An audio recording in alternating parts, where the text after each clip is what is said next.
მოგესალმებით. დღეს ჩვენ ვისაუბრებთ ადამიანზე, მოღვაწეზე, რომლის წარდგენა შესაძლებელია არაერთი სტატუსით. სახელმწიფო და საზოგადო მოღვაწე, მწერალი, პუბლიცისტი, ჟურნალისტი, კერძო და საჯარო ბიბლიოთეკების დამაარსებელი, თბილისის ქალაქის თავი. ეს დიმიტრი ყიფიანია. მისი პირადი არქივი 1850 წლიდან ინახება ხელნაწერთა ეროვნულ ცენტრში. დიმიტრი ყიფიანი, რომელმაც მოღვაწეობა, საზოგადოებრივი ასპარეზი ტყვეობით და პატიმრობით დაიწყო 1832 წლის შეთქმულების შემდეგ და რომელიც ლამის სიკვდილით დასაჯეს, ძალიან მალე გახდა მთელი იმპერიისთვის გამოჩენილი სახელმწიფო მოღვაწე. მაგალითად, ის იყო ამიერკავკასიის ადმინისტრაციული მოწყობისა და სამოქალაქო მმართველობის პროექტის ავტორი.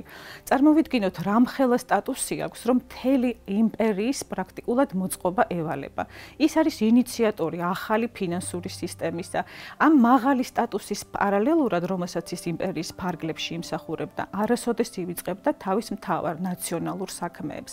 ამისთვის მან თბილისში დააარსა ჯერ კერძო და შემდეგ საჯარო ბიბლიოთეკა. დიმიტრი ყიფიანს თავისი ხელით შეუდგენია წესდება ბიბლიოთეკისა, თვითონ აკეთებდა წიგნების რეესტრს, სისტემურ კატალოგებს საკუთარი ხელით ამუშავებდა, ჰქონდა მიმოწერა წიგნის გამყიდველებთან, გამომცემლებთან. სხვათა შორის შემონახულია ერთ-ერთი წლის ერთი თვის შესყიდვის ოქმი. მას შეუსყიდია 50 წიგნი ერთი თვის განმავლობაში. ამისათვის დიმიტრი ყიფიანს მთავარმართებლისგან საგანგებო მადლობაც მიუღია. მას თავის დროზე მთელი თავისი ბიბლიოთეკა თბილისის საჯარო ბიბლიოთეკისთვის შეუწირავს. დიმიტრი ყიფიანს ჰქონდა წვდომა ძალიან მნიშვნელოვან იმ პერიოდში ძალიან მნიშვნელოვან საქმესთან. ეს იყო კავკასიის სასწავლო ოლქის მმართველის ფორმატში. მას ხელი მიუწვდებოდა ყველა იმ სახელმძღვანელოს რეცენზირებასა და მეთოდოლოგიის სისტემის დადგენაში, რომლებიც ზოგად საგანმანათლებლო სკოლებში უნდა შესულიყო. ეს იყო მისი დიდი პრიორიტეტი, რითაც ქართულ საქმეს ძალიან უწყობდა ხელს. ამის ფარგლებში დიმიტრი ყიფიანი შეუსწავლია პლატონ იოსელიანის, ივანე კერესელიძის, დავით ჩუბინაშვილის სახელმძღვანელოები. საინტერესოა ორი წერილი, რომელიც მის არქივში ინახება. თურმე მასთან მოდიოდა არამხოლოდ ჰუმანიტარული სფეროს სახელმძღვანელოები, არამედ მისი მომიჯნავე და სრულიად განსხვავებული ტექნიკური სფეროს სახელმძღვანელოებიც. დიმიტრი ყიფიანისთვის მის მოგვარეს მიხეილ ყიფიანს მიუმართავს და გაუგზავნია მის მიერ შედგენილი არითმეტიკის სახელმძღვანელო. აი წარმოვიდგინეთ, რომ მას ჰქონდა კომპეტენცია, რომ არითმეტიკის, გეომეტრიის სახელმძღვანელოებიც კი შეეფასებინა. დიმიტრი ყიფიანი იყო ანგარიშგასაწევი პოლემისტი და რეცენზენტი. ის ერთ-ერთი იყო, ვინც მთავარ საკითხებს განაგებდა მაშინ ქართული მწიგნობრობისა. ჩვენ ვიცით, რომ მისთვის გაუგზავნიათ იაკობ გოგებაშვილის დედაენა შესაფასებლად. მას 35 პუნქტიანი რეცენზია გაუკეთებია, რომელშიც შეფასებულია იაკობ გოგებაშვილის დედაენა არაერთი მხრიდან. ბოლოს ასეთი რამ დაუწერია: შეცდომა შემეცნებად რომ არ მივიყოთ და მაწვილთათვის ასე არ დავაკანონოთ, სწორედ ამიტომ ასე გულდასმით და ასე კრიტიკულად შევაფასე ეს წიგნიო. მეორე გამოცემაში 35-ვე პუნქტი დიმიტრი ყიფიანის შენიშვნებისა გაუთვალისწინებია იაკობ გოგებაშვილს. დიმიტრი ყიფიანი თურმე აფასებდა სტილურად და ორთოგრაფიულად ჟურნალ დროების ყველა გამოცემას და ძალიან საინტერესო შენიშვნებს და პუნქტებს აძლევდა შემდეგ რედაქტორს. მაგალითად ასეც, საუკუნო და საუკუნე სხვადასხვა რამ არის. საუკუნე არის დროის კონკრეტული ინტერვალი, საუკუნო კი მარადიულს ნიშნავს. გვემასპინძლება ერთია, გვიმასპინძლდება კი მეორე. გვემასპინძლება ნიშნავს მასპინძლობას გვპირდება, გვეპატიჟება, გვიწევს, გვიმასპინძლდება კი მასპინძლობას გვიწევს. საგულისხმოა, რომ მას დროებისთვის შეუსწორებია ასეთი რამ. ხშირად ამბობთო, უცხო ქვეყნის საქმის მინისტრი. იქნება ასე თქვათ, საგარეო საქმეთა მინისტრი, საშინაო საქმეთა მინისტრი. ეს ფორმები დღეს ჩვენამდე მოსული, თურმე დიმიტრი ყიფიანის მიერ არის შესწორებული და ფორმირებული. დიმიტრი ყიფიანი ძალიან მნიშვნელოვან მონაწილეობას იღებდა ქართველთა შორის წერა-კითხვის გამავრცელებელი საზოგადოების შექმნაში. რა თქმა უნდა, იდეოლოგიური საფუძვლები და ამ ორგანიზაციის დაარსების საჭიროება უფრო ახალმა თაობამ შეიმუშავა იმ დროისთვის და განსაკუთრებით ილია ჭავჭავაძემ და მისმა თანამოაზრეებმა, მაგრამ ამგვარი იმ დროისთვის ფუნდამენტური საზოგადოების დაარსებას მაინც სხვა ტიპის ავტორიტეტი სჭირდებოდა და დიმიტრი ყიფიანი იყო ის ადამიანი, ვის რომელსაც არბიტრად ყოფნა შეეძლო, რომელსაც შეეძლო ორ სხვადასხვა სიმართლეზე მაღლა დადგომა და ორივე მხრიდან პატივისცემის მიღება. სწორედ ამიტომ ის გახდა ოფიციალური თავმჯდომარე და პირველი წერილი, რომელიც დიმიტრი ყიფიანმა გაუგზავნა დამფუძნებელ წევრებს საგანგებო კრების მოწვევის თაობაზე, ხელმოწერილია ასევე ილია ჭავჭავაძის მიერაც. ეს წერილი ინახება მის პირად არქივში. ის ძალიან დიდ ყურადღებას აქცევდა საქმის წარმოების წესსაც. აი საკანცელერიო წესი, რომელიც ჩვენ შემდეგ ხელშეკრულების ფორმები და ესეთი ოფიციალური საქმიანი მიმოწერა მზა ფორმით გვაქვს, თურმე თითოეულ დეტალზე მუშაობდნენ ჩვენი წინაპრები. საკანცელერიო წიგნს, მის სამწერლო წიგნს ეძახის. წერა-კითხვის გამავრცელებელი საზოგადოებისთვის დიმიტრი ყიფიანს შეუქმნია წესდება, სადაც მას პირადად განუსაზღვრავს, როგორ უნდა აღნუსხულიყო ყოველი შემოსული მასალა, როგორ უნდა დასაბუთებულიყო ნებისმიერი ფინანსური ოპერაცია სპეციალური საბუთით, სად დასმულიყო თავმჯდომარის ბეჭედი, როგორ ანბანზე უნდა დაელაგებინათ საკანცელერიო წიგნი და უმარტივესი საკითხები, რომლებიც ჩვენამდე მოვიდა, თურმე დიმიტრი ყიფიანი ამ ყველაფერს თავად აწესრიგებდა. ილია ჭავჭავაძის და ივანე მაჩაბელს ცნობილია, რომ შეუსრულებიათ შექსპირის მეფე ლირის თარგმანი და გაუგზავნიათ დიმიტრი ყიფიანისთვის იმ მიზნით, რომ ის შეასრულებდა მეფე ლირის როლს. დიმიტრი ყიფიანს საგულდაგულოდ შეუსწავლია ეს თარგმანი და ასეთი წერილი მიუწერია ილიასათვის. თქვენგან მე 23 ოქტომბერს მივიღე ეს წერილი. მას შემდეგ დავჯექი, საგულდაგულოდ ვიმუშავეო და 31 ოქტომბერს გიბრუნებთ პასუხს. წინ დავიდე 5 გამოცემა შექსპირის ფრანგული თარგმანისა.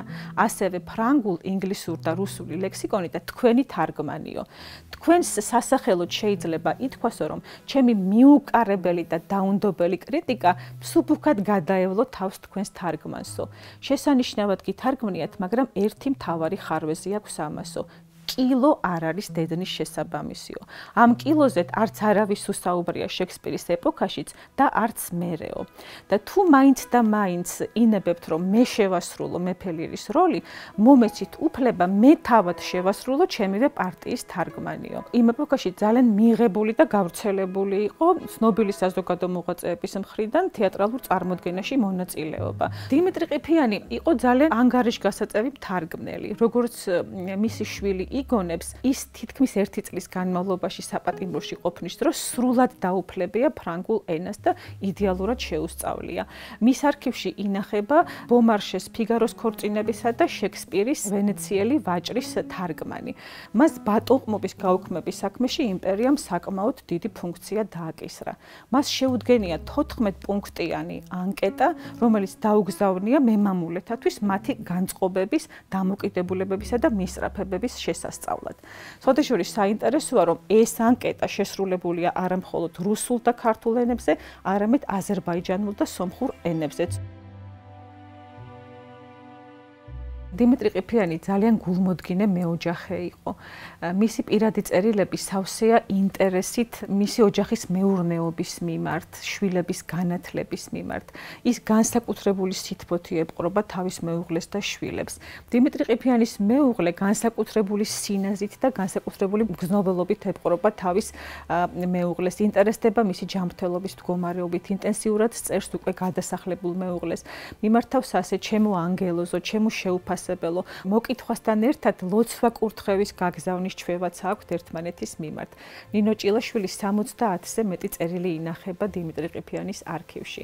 დიმიტრი ყიფიანს ერთგან ჩაუწერია პატიმრობით ვიწყებ და პატიმრობით ვამთავრებო. 1886 წელს თბილისის სასულიერო სემინარიის ერთ-ერთმა სტუდენტმა ხანჯლით მოკლა ამ სემინარიის რექტორი ჩუძეცკი, რომლის დაკრძალვაზეც საქართველოს ეგზარქოსმა პავლე ლებედევმა სიონის ტაძარში დაწყევლა ადამიანი, რომლის მარჯვენითაც ეს ძალადობა შესრულდა და ერი, რომელმაც ეს ადამიანი შვა.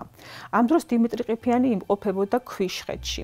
ის აღშფოთებული და შეწუხებული ამის გამო ქვიშხეთიდან უგზავნის წერილს ეგზარქოს პავლე ლებედევს. ის ეუბნება, რომ თუ კი ეს მართლა ასეა და თქვენ დაწყევლეთ ერი, რომლისთვისაც მოწოდებული ხართ ქრისტეს მცნების შესასწავლად, მაშინ თქვენ ვერ განაგრძობთ ამ ამერში ცხოვრებას და ალბათ დატოვებთ ამერს და თუ კი ეს ასე არ არის, ბოდიშს ითხოვს დიმიტრი ყიფიანი და უკან მიაქვს თავისი ეს ტონი წერილის შინაარსი. ძალიან მალე დიმიტრი ყიფიანი იღებს წერილებს, რომელშიც გამოიხატება აღფრთოვანება იმის მიმართ, რაც მან ეგზარქოს პავლე ლებედევს მიწერა. მაგრამ ატყობინებენ იმასაც, რომ ეგზარქოსმა ეს წერილი დაგზავნა არაერთ ადგილას, მათ შორის შინაგან საქმეთა მინისტრთანაც. დიმიტრი ყიფიანს აქვს მოლოდინი, რომ ამ წერილს შესაბამისი გამოხმაურებაც ექნება. მას მალე გადაასახლებენ სტავროპოლში, ის თითქმის 1 წელი ცხოვრობს იქ, ინტენსიური მიმოწერა აქვს ოჯახთან, მაგრამ მათ გარეშე ყოფნა, ქართული საქმის ყოფნა ძალიან უჭირს. დიმიტრი ყიფიანი გათავისუფლების წინა ღამეს მძიმეს საგნის თავში ჩარტყმით გამოასალმეს სიცოცხლეს მეფის ოხრანკის წარმომადგენლებმა. სხვათა შორის ეს ცნობა საქართველოში არც ოჯახისთვის და არც დანარჩენი საზოგადო მოღვაწეებისთვის არ შეუტყობინებიათ ოფიციალურად. ის ოჯახმა და მთელმა ქვეყანამ პრესაში გამოქვეყნებული ცნობის მიხედვით შეიტყო. დიმიტრი ყიფიანის დასახიჩრებული ნაწამები ცხედარი მისმა შვილმა კოტე ყიფიანმა და მიხეილ ყიფიანმა ჩამოასვენეს.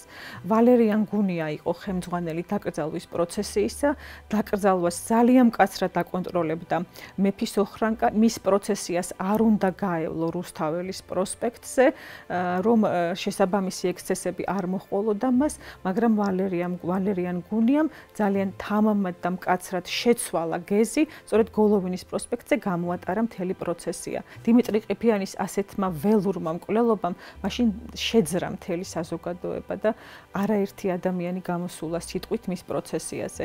აკაკი წერეთელს კი მისთვის ცნობილი ლექსი განთიადი უძღვნია. თაწმინდა ჩაფიქრებულა შეჰყურებს ცისკრის ვარსკვლავსა, ნათობის სხივებს მაღლით ფენს თავდადებული საფლავსა.